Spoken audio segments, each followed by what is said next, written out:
A few miles further up the coast, however, is evidence of an altogether different attack on Anglesey. 300 years earlier, chronicles tell of an unprovoked attack on a monastery church and massacre of innocents.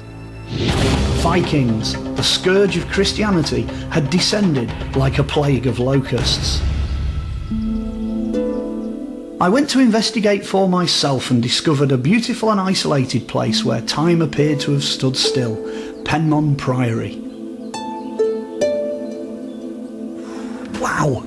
Oh, look at that! This is the most incredible Elizabethan dovecot I've ever been in. It's absolutely enormous and it contains well over 930 bird holes. It's an absolute masterpiece, a work of art. Look at this. It feels almost as if I'm in some kind of ancient Greek burial chamber here. It's like being in the tomb of Agamemnon, but actually it's not. It's just full of birds, eggs, and probably about waist-height poo at this point. Thankfully they've cleaned it out. Behind me is one of the most amazing corbelled roofs I think I've ever seen. Seems a bit lost really on the Dovecot, but it's not the only unusual feature here. I'm stood on top of a massive stone column right in the centre, and nobody really knows what this structure was put here for. It's thought perhaps that the maintenance of this Dovecot was reliant on this, that they would come up here and drop ladders from here to the outside dove holes so they could get at the birds and their eggs, eggs being a major source of food in Elizabethan times. Penman Priory was established on a 6th century Celtic site, and one survivor of that time is the sacred well of St. Cyril.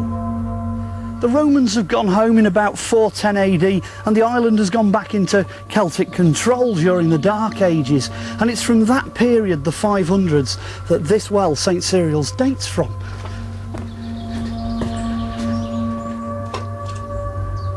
Wells of this period are incredibly scarce, and the reason they exist is because of the Celtic belief of the sacredness of water and the fact that through this doorway lay the other world. In Christian times, these things were treated as sacred water sources because water became the sacred thing then. It became important to have fresh water. It became important to baptise people in flowing and running water. So your Celtic saints would come and place themselves next to the most important water sources because, of course, without water you can't live. You need fresh water to live. This one's special because people still come here today. They still leave offerings here. There's even graffiti all over the inside of this building, just like at the catacombs in Rome. And it's where people have come and visited the site, left their mark, their date or whatever, and then carried on with their life. But for me, these things still remain gateways to the other world. But what evidence remains from the Viking attack?